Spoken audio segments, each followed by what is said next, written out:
Movie शुरू होती है और हमें नीडी नाम की एक लड़की दिखाई जाती है और वो अभी इस समय एक मेंटल असाइलम में थी। तभी उसी असाइलम की एक नर्स नीडी के पास आकर उसे खाने के लिए पूछती है, लेकिन नीडी गुस्से में उसे लात मारकर गिरा देती है और उसके ऊपर स्पिट भी करती है। तभी वहाँ के सिक्योरिटी गार्ड आ जाते हैं और नीडी को उठाकर एक सुनसान रूम में बंद कर दिया जाता है। नीडी को ये सब बहुत बुरा लगता है और वो कहती है कि मैं भी कभी बाकी लड़कियों की तरह नॉर्मल हुआ करती थी। इसके बाद मूवी फ्लैशबैक में जाती है, जहाँ पर हमें एक टाउन का बोर्ड दिखाया जाता है जिसका नाम डेविल्स कैटल था। इस टाउन का नाम एक झरने की वजह से पड़ा था, क्योंकि इस टाउन का पानी एक गड्ढे में जाता था और उस गड्ढे में जाने वाला पानी कहाँ जाता था ये अभी तक किसी को नहीं पता। बहुत से साइंटिस्ट इस रहस्य के बारे में पता करने की कोशिश करते हैं, लेकिन अभी तक कोई भी पता नहीं लगा पाया था। अब नेक्स्ट सीन में हम जेनिफर नाम की एक लड़की को उसके कॉलेज में देखते हैं। जेनिफर अपने कॉलेज की सबसे पॉपुलर और सुंदर लड़की थी और नीडी इसके एकदम उल्टा थी, जो कि जेनिफर की बेस्ट फ्रेंड थी। अब यहाँ पर नीडी का एक बॉयफ्रेंड चिक भी होता है, लेकिन नीडी अपने बॉयफ्रेंड से ज्यादा वक्त अपनी बेस्ट फ्रेंड जेनिफर के संग बिताती थी। अब एक रात जेनिफर नीडी से एक नाइट पार्टी में चलने के लिए बोलती है और नीडी भी जाने के लिए हाँ कर देती है, पर चिक को एज अ बॉयफ्रेंड ये बात बिल्कुल भी पसंद नहीं आती। कुछ ही देर बाद वो लोग क्लब में आ जाते हैं और क्लब में आकर वो कुछ लोगों से मिलते हैं और यहीं पर जेनिफर की मुलाकात एक लड़के से होती है जो इसी क्लब में एक सिंगर था। इस लड़के का नाम निकोलाई था। अब जेनिफर इससे बातें करने लगती है और उससे ड्रिंक के लिए पूछती है। निकोलाई ड्रिंक के लिए हाँ कर देता है और जैसे ही जेनिफर ड्रिंक लेने के लिए जाती है, तभी निकोलाई अपने दोस्त से जेनिफर के बारे में कुछ बातें करता है और उसकी सारी बातें नीडी सुन लेती है। नीडी को ये सब बातें सुनकर बिल्कुल पसंद नहीं आती और वो जाकर ये सब बातें जेनिफर को बोल देती है, लेकिन जेनिफर उसकी बातों पर बिल्कुल भी ध्यान नहीं देती और वो निकोलाई का बैंड परफॉर्मेंस देखने के लिए चली जाती है। अब परफॉर्मेंस शुरू होने के कुछ ही देर बाद क्लब में अचानक से आग लग जाती है, जिसकी वजह से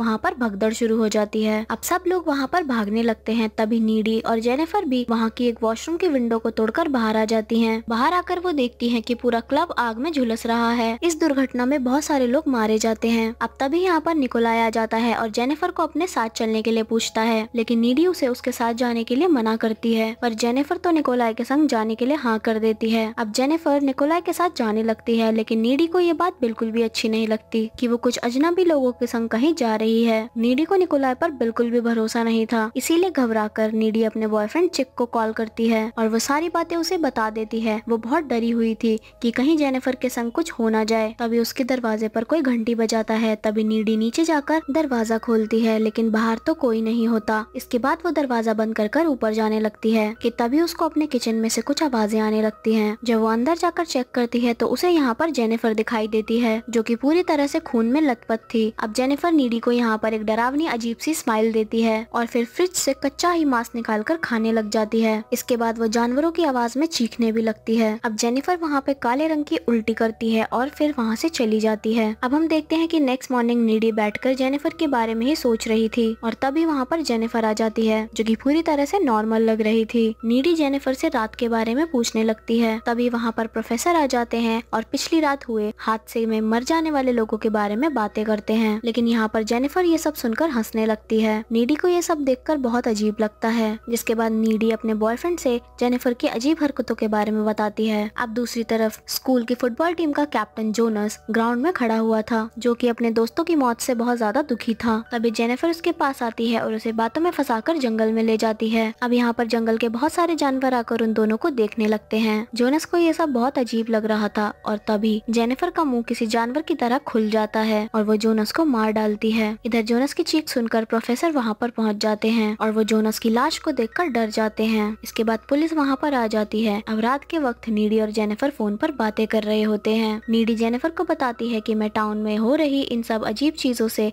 बहुत ज्यादा परेशान हूँ, लेकिन जेनिफर को तो इन सब से कोई फर्क नहीं पड़ता और यहाँ पर जेनिफर एक लाइटर जलाकर अपनी जीप पर लगा लेती है, लेकिन उससे जेनिफर को कुछ भी नहीं होता, जिससे हम समझ पाते हैं कि जेनिफर के संग कुछ तो गलत हुआ है। अब नेक्स्ट मॉर्निंग प्रोफेसर क्लास में सभी बच्चों को बताते हैं कि लो शोल्डर बैंड का सॉन्ग इतना फेमस हो गया है कि सभी स्टूडेंट उसे एंथम के तौर पर गाने लगे हैं और ये बैंड अपनी कमाई का 3% हिस्सा मरने वालों की फैमिली को देने वाला है। जिस पर नीडी उनसे पूछती है कि बाकी का 97% का प्रॉफिट कहाँ जाएगा और वो भी उन्हें डोनेट कर देना चाहिए। इसके बाद क्लास के बाहर एक कॉलिन नाम का स्टूडेंट जेनिफर को डेट पे ले जाने के लिए पूछता है, लेकिन जेनिफर उसे एक ऐसी जगह का एड्रेस बताकर चली जाती है जहाँ पर अभी भी कंस्ट्रक्शन का काम चल रहा था। अब जब रात को कॉलिन उस बिल्डिंग में पहुँचता है तो वहाँ देखता है कि वहाँ काफी अंधेरा था। वो फिर भी आगे बढ़ता है, लेकिन जेनिफर उसे पीछे से आवाज देती है और वो उसके बहुत करीब आ जाती है। तभी जेनिफर की आंखों का कलर चेंज होने लगता है। ये सब देखकर कॉलिन बहुत डर जाता है। तभी जेनिफर कॉलिन को भी बहुत बुरी तरह से मार देती है और उसका मांस खाने लगती है। दूसरी तरफ हम नीडी को देखते हैं जो अपने बॉयफ्रेंड के संग थी है। तभी उसे जेनिफर के विजन्स आने लगते हैं जिनसे वो काफी डर जाती है और वहाँ से भाग जाती है। अब जैसे ही वो वहाँ से कार लेकर निकलती है तो रास्ते में उसे जेनिफर दिखाई देती है जो उसकी कार पर जंप कर देती है। ये सब चीजें देखने के बाद नीडी बहुत ज्यादा डर जाती है और वो घर आकर रोने लगती है। अब जैसे ही वो अपने रूम में जाती है तो देखती है कि जेनिफर वहीं पर थी। जेनिफर उसके करीब आने की कोशिश करती है, लेकिन नीडी उसके इस बिहेवियर से बहुत ज्यादा डर चुकी थी। अब ये सब देखकर जेनिफर